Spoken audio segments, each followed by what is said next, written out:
Hello everyone, so welcome back to my YouTube channel. नया topic discuss करने वाला हूँ गाइस। काफ़ी इंपॉर्टेंट टॉपिक लेकर आया हूँ आज आपके लिए। हम बात करेंगे कॉमन कोल्ड के बारे में। कॉमन कोल्ड क्या होता है, इसका इंट्रोडक्शन क्या है, कॉजेज क्या होते हैं, सिम्टम्स क्या होते हैं, और सबसे ज़्यादा इंपॉर्टेंट होने वाला है ट्रीटमेंट ऑप्शन। ट्रीटमेंट ऑप्शन दोनों ही मैं बताऊंगा। होम रेमेडी पे भी डिस्कस करेंगे और डॉक्टरी ट्रीटमेंट पर भी हम डिस्कस करने वाले हैं। ठीक है गाइस, बात करते हैं इंट्रोडक्शन के बारे में। देखिए, कॉमन कोल्ड एक आम डिजीज है। सबसे ज्यादा आम डिजीज होती है आपका कॉमन कोल्ड हुआ या कफ हुआ, ठीक है, या फीवर भी कह सकते हैं। यह क्यों होता है? यह अपर रेस्पिरेटरी ट्रैक में इन्फेक्शन की कैटेगरी में आता है। देखिए, यह अपर रेस्पिरेटरी ट्रैक है, ठीक है। इसमें म्यूकस जम जाना, इन्फ्लामेशन हो जाना, जिसकी वजह से क्या होता है, हेडेक आपको देखने को मिलेगा। पेशेंट को हेडेक बना रहता है, गले में खराश रहती है और बार बार नाक आती है, पतली पतली भी आ सकती है, या फिर जैसे जैसे आपका सर्दी बढ़ेगा जो नोज होगी वो और भी ज़्यादा गाढ़ी देखने को मिलेगी, यानी कि म्यूकस जो होगा वो धीरे धीरे गाढ़ा होता जाता है। तो सिंपल से अगर बात की जाए तो जो रेस्पिरेटरी ट्रैक है, इसमें इन्फ्लामेशन होना, इसमें सूजन भी कह सकते हैं, या एक तरीके से म्यूकस जम जाना, उसकी वजह से कॉमन कोल्ड पेशेंट को होता है। यह कॉमन इलनेस है, सबसे कॉमन बीमारी होती है जो कि वायरस की वजह से फैलती है। ठीक है, जब भी कॉमन कोल्ड होगा वह किसी ना किसी वायरस की वजह से आपकी बॉडी में होगी या बैक्टीरियल इन्फेक्शन की वजह से होगी। सिर्फ दो ही कारण होते हैं, एक आपका वायरस होता है और दूसरा बैक्टीरिया, जिसकी वजह से आपको कॉमन कोल्ड होता है गाइस। नाउ आगे बात करते हैं। नोज और थ्रोट की मेम्ब्रेन लाइनिंग में इंफ्लेमेशन हो जाता है और यह एक कम्युनिकेबल डिजीज होती है।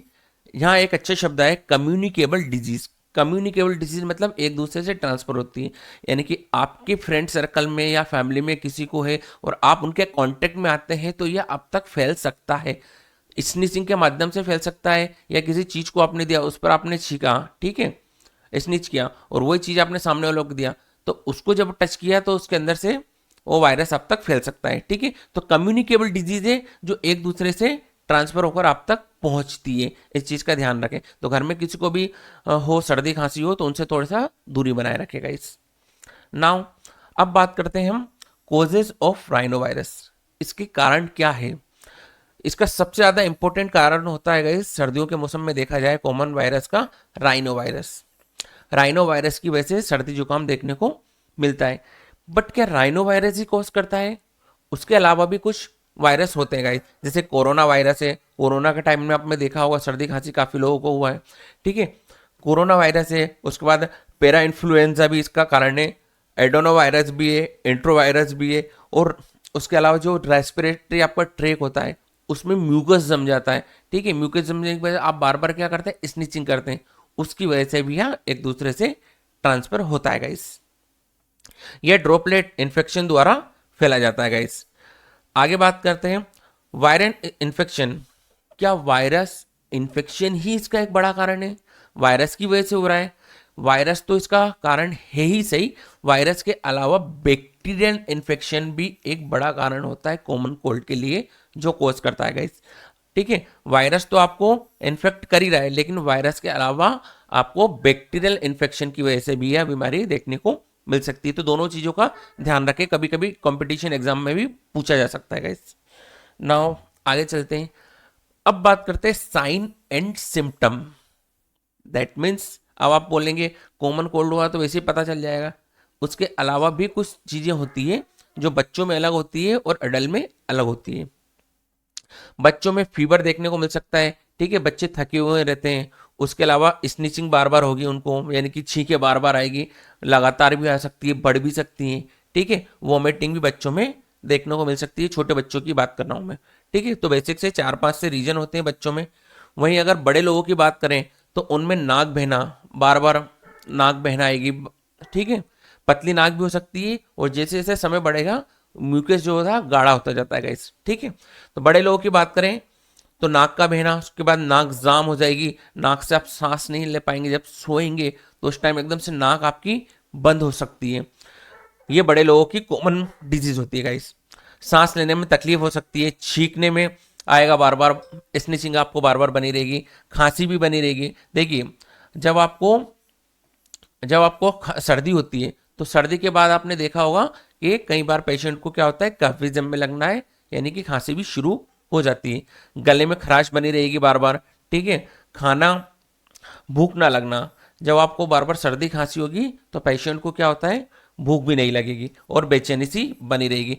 तो ये बड़े लोगों के रीजन है, ठीक है, ये बड़े लोगों की कॉमन समस्या है जो देखने को मिलती है, और इसी हिसाब से ट्रीटमेंट भी प्रिस्क्राइब किया जाता है गाइस। आगे चलते हैं। अब हम बात करते हैं कुछ होम रेमेडी के बारे में। सबसे ज़्यादा इंपॉर्टेंट गाइस यही है कि जब भी सर्दी खांसी हो, आप पहले होम रेमेडी को यूज़ करें तो ज़्यादा बेटर होगा। अब इसमें आपको क्या करना है, अदरक के छोटे छोटे टुकड़े ले लें और उसको देसी घी में भून लें और 4 से 5 बार उसको चबा चबा कर खाएं, ठीक है, मुंह में डाल लें और खाते रहें, तो उससे आपको काफ़ी ज़्यादा बेनिफिट्स मिलेंगे।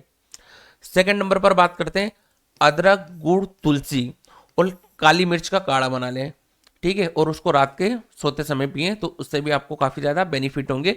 ये हमारे इंडियन फैमिली में काफ़ी ज़्यादा यूज किया जाता है और काफ़ी ज़्यादा कारगर भी होता है, यानी कि उपयोगी होता है गाइस।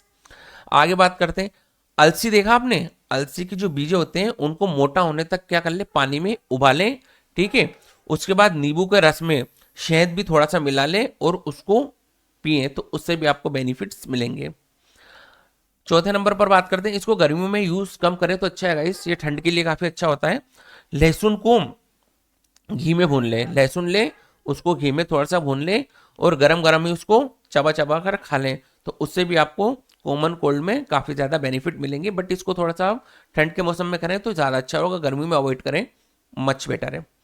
आगे चलता हूँ। अब बात करते हैं common cold treatment, but don't take any medicine without doctor permission. ये डॉक्टर प्रैक्टिशनर के लिए है और आपके नॉलेज के लिए, याद रखिएगा, ठीक है। तो कॉमन कोल्ड में सबसे ज़्यादा जो यूज़ किया जाता है वो होता है आपका राइनोसोल्विन। राइनोसोल्विन को ले सकते हैं, टैबलेट होता है, बीडी इसको प्रिस्क्राइब किया जाता है, इन दिन में 2 बार, सुबह और शाम दिया जाता है। सेकंड नंबर पर कैलपोल, काफी अच्छा टैबलेट होता है गाइस, पैरासीटामोल 500 mg का टैबलेट है, बीडी इसको प्रेस्क्राइब किया जाता है, यानी कि पेशेंट को सलाह दी जाती है दिन में 2 बार, सुबह और शाम को। थर्ड नंबर पर बात करते हैं लिम्सी। लिम्सी विटामिन सी का टैबलेट होता है, इसको भी बीडी प्रिस्क्राइब किया जाता है, यानी कि सुबह शाम पेशेंट को दिया जाता है। आगे बात करते हैं सोलविन कोल्ड। सोलविन कोल्ड काफी अच्छा टैबलेट होता है गाइस कोल्ड के लिए, ठीक है, सोलविन कोल्ड को भी प्रिस्क्राइब किया जाता है, इसको टीडी दिया जाता है डॉक्टर की सलाह से, यानी कि दिन में 3 बार इनको दिया जाता है। तो ये कुछ बेसिक से ट्रीटमेंट है जो कि डॉक्टर द्वारा प्रिस्क्राइब किए जाते हैं, कब, जब कॉमन कोल्ड हो। आगे चलता हूँ गाइस।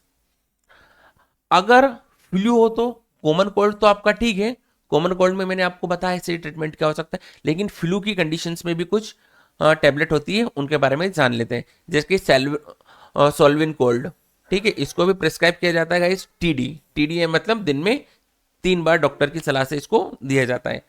नाउ टैबलेट की बात करते हैं, सिनारेस्ट। सिनारेस्ट टैबलेट भी काफी अच्छा होता है गाइस, इसको भी बीडी प्रिस्क्राइब किया जाता है फ्लू की कंडीशन में। अगर फ्लू है तो सिनारेस्ट, इसको भी दिन में 2 बार प्रिस्क्राइब किया जाता है डॉक्टर की सलाह से, यानी कि सुबह और शाम को। आगे बात करते हैं नेजल। ये इंस्टेंट आराम देता है गाइस, जैसे आपका नाक पूरा जाम है, ठीक है, उसमें आपको 1 या 2 बूंद डॉक्टर की सलाह से डाला जाता है पूछ कर, तो उससे आपका रेस्पिरेटरी ट्रैक पूरा खुल जाएगा, तो ये इंस्टेंट काम करता है, काफी अच्छा होता है गाइस। नेजल ड्रॉप, ठीक है, इसकी 2 बूंदे जो होती है, इसको सुबह, दोपहर और शाम को दिन में 3 बार आप डाल सकते हैं, रात में भी ले सकते हैं, तो उससे क्या आपको बेनिफिट्स जल्दी मिलेंगे। आगे चलता हूं। आई होप कि गाइस आपको कॉमन कोल्ड का वीडियो अच्छा लगा होगा। वीडियो अच्छा लगा है तो चैनल को लाइक कीजिए, सब्सक्राइब कीजिए और ज्यादा से ज्यादा लोगों तक शेयर कीजिए ताकि उनको भी इसके बेनिफिट्स मिल सके। मिलता हूं अगले वीडियो में।